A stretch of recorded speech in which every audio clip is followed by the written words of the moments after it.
इस वीडियो में डिस्कस करेंगे about the Tobin portfolio approach and Baumol inventory approach demand for money. तो दोनों अलग अलग है, ये दोनों जो है इनको पोस्ट केनेजियन अप्रोच भी बोलते हैं, पोस्ट केनेजियन अप्रोच बोलते हैं। तो सबसे पहले मैं स्टार्ट करता हूँ टोविन अप्रोच से।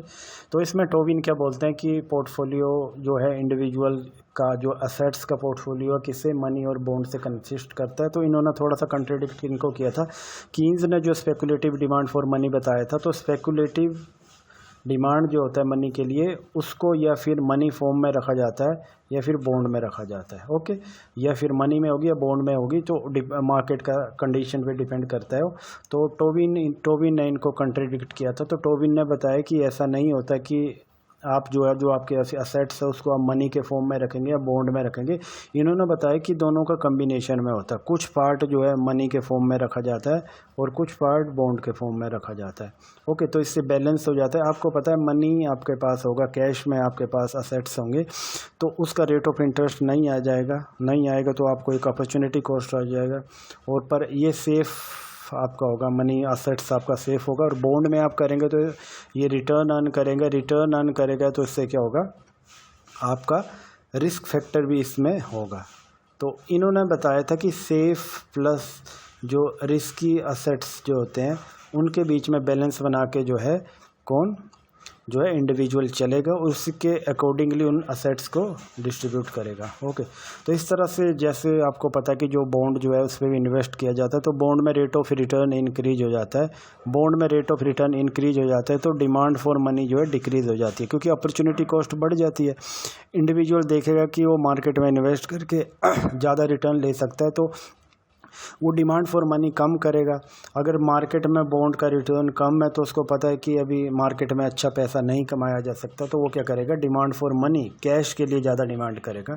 तो यहाँ पे ये बताया जा रहा है। तो देखो, इसको डायग्राम के थ्रू भी हम बता सकते हैं। तो यहाँ पे मैं रेट ऑफ रिटर्न ले रहा हूँ बॉन्ड पे और यहाँ पे डिमांड फॉर मनी ले रहा हूँ।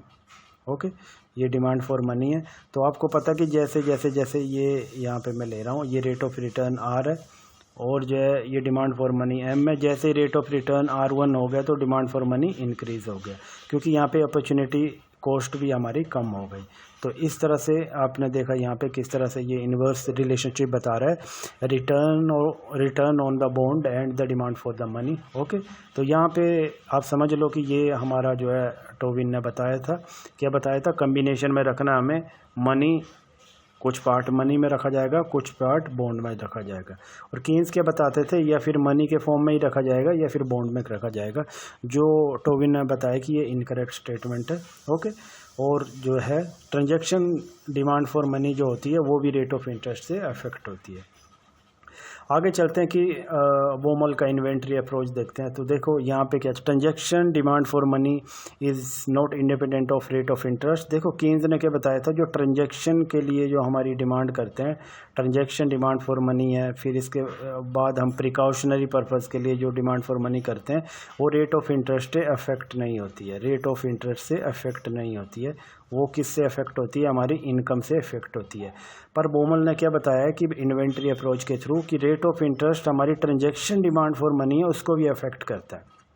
तो ये चीज़ हमें जो है कीन्सियन जो अप्रोच है उसमें नहीं मिली थी। इन्होंने बताया था कि बोमल ने बताया कि जिस तरह से एक फर्म जो है एक इन्वेंट्री मैनेजमेंट करती है कि एक ऑप्टिमल लेवल ऑफ इन्वेंट्री अपने पास रखती है, उसी तरह जो है ये कैश का भी मैनेजमेंट इस तरह से ही होता है। कैश को भी उसी तरह ही ऑप्टिमम लेवल पे रखा जाता है। Okay, money manage like inventory of firm. जैसे फर्म अपनी इन्वेंट्री को मैनेज करती है, मनी को भी उसी तरह से ही मैनेज किया जाता है और उसकी कॉस्ट जो है वो कैलकुलेट की जाती है उसी के अकॉर्डिंगली। ओके, तो आगे मैं और आपको बताता हूँ कि ऑप्टिमल साइज ऑफ मनी क्या होगा, ये बोमल ने जो बताया। तो बोमल ने क्या बताया कि सबसे पहले देखना कि हमें कॉस्ट क्या है, interest foregone and cost of trip. सबसे पहले तो ये है कि आप कैश में कोई भी पैसा रखेंगे तो आप इंटरेस्ट को सेक्रीफाइस करेंगे, आपके पास रेट ऑफ इंटरेस्ट नहीं आएगा। तो ये क्या हो गया, ये इंटरेस्ट फॉरगोन, ये एक तरह की कॉस्ट हो गई। दूसरा, अगर आप बैंक में कैश रखते हो अपना और बैंक में आप कॉन्स्टेंटली ट्रिप करते हो तो ये क्या हो जाएगा, आपकी उसमें भी कॉस्ट लगेगी।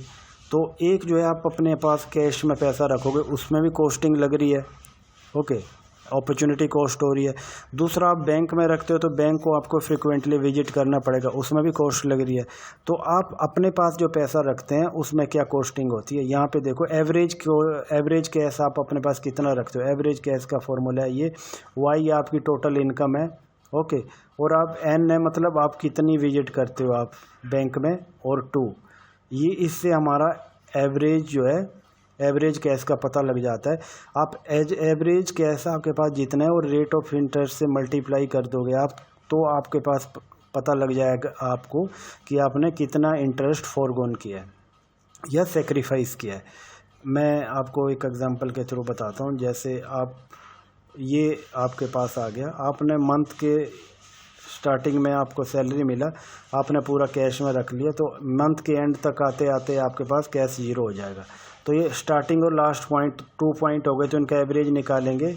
तो आपने एक बार ही पैसा रखा है तो 2 पॉइंट आ गए, तो 2n आ गया। इसी तरह से अगर आप 2 बार कैश रखते हो तो एक बार आपने कैश लिया बैंक से, ओके, 0 हो गया आपका। धीरे धीरे 15 तक, 15 तारीख तक आप फिर बैंक गए, आपने फिर कैश लिया, ओके। तो यहाँ पे 1 2 3 4 पॉइंट आ गए आपके पास। तो आपने 2 बार विजिट किया ना, वाई आपके पास इनकम है, और आपने विजिट कितनी बार किया, एन, 2 बार किया। तो ये 4 वाई अपॉन 2 टाइम 2 आ गया, तो आपका आ जाएगा वाई अपॉन 4, ये आपका एवरेज कैश आ जाएगा। तो एवरेज कैश का लाइन इस तरह से बनेगा यहाँ पे, ओके। तो वही यहाँ पे मैंने किया है, यहाँ पे एवरेज कैश मैंने लिया है कि ये आपका एवरेज कैश है, एवरेज होल्डिंग है मंथ में, और आप कितना एवरेज रखते हो डेली बेसिस पे, और उसको रेट ऑफ इंटरेस्ट से मल्टीप्लाई कर दिया, तो आपको इंटरेस्ट आपने कितना फॉरगोन किया है। जैसे मैं 100 रुपीज़ अपने पास रखता हूँ ऑन एवरेज मंथली, तो आप रेट ऑफ इंटरेस्ट आप जो भी कर लो, आपका 9% है, आप कुछ भी 1% इंटरेस्ट है, ओके। तो आपको 1 रुपीज़ का सेक्रीफाइस आपने कर दिया, ओके, इसी तरह से। और दूसरा, कॉस्ट ऑफ ट्रिप, एफ है, ये फिक्स कॉस्ट है। आप कहीं बैंक में जा रहे हो कि तो आपको एक फ़िक्स कॉस्ट देनी होती है, तो वो कॉस्ट ये एफ आ गई, और एन है आपने जितने ट्रिप लिए हैं, ओके। तो आपके पास टोटल कॉस्ट ये आ गया, interest forgone plus cost of trip, ये आपके पास आ गया। अब ये देखो, आपको ऑप्टिमल लेवल ऑफ बताना है क्या है। तो इसके लिए आपको कॉस्ट को ऑप्टिमल करना है, तो आपको डिफरेंशिएट करना है एन के रिस्पेक्ट में, और इसको 0 के इक्वल कर देना। तो आज इसको डिफरेंशिएट करते हैं, तो इसको डिफरेंशिएट करना है तो एन के रिस्पेक्ट में, तो इससे ऐसे लिख सकते हैं, आर वाई अपॉन 2n लिख दिया मैंने, ओके। ये प्लस एफ एन आ गया। अब ये देखो, अब आगे क्या करना है हमें, तो इसको एन को आप ऊपर ले जाओगे तो ये हो जाएगा, ये 1/2, ये आर वाई, ये n -1 प्लस एफ एन। इसको मैंने वैसे ही लिखा है, सिंप्लीफाई किया मैंने, ओके। अब इसको डिफरेंशिएट करना है, तो आ जाएगा ये माइनस आ जाएगा, R Y n raise to power -2 आ गया आपके पास, क्योंकि ये n पावर -1 आता है, ओके। और फिर आगे मैंने n के साथ फिर डिफरेंशिएट किया, तो n चला जाएगा, f रह जाएगा। इसको और मैं सिंप्लीफाई कर देता हूँ, तो आपके पास क्या आ जाएगा, ये आ जाएगा आर वाई, ओके, ये 2 था यहाँ पे, आर वाई अपॉन 2n² आ गया, ये प्लस f आ गया। इसको मैंने डिफरेंशिएट कर दिया। अब ऑप्टिमल पॉइंट निकालना है तो 0 के इक्वल रखते हैं, ये आपको पता ही है, आपने डेरिवेटिव में पढ़ा है।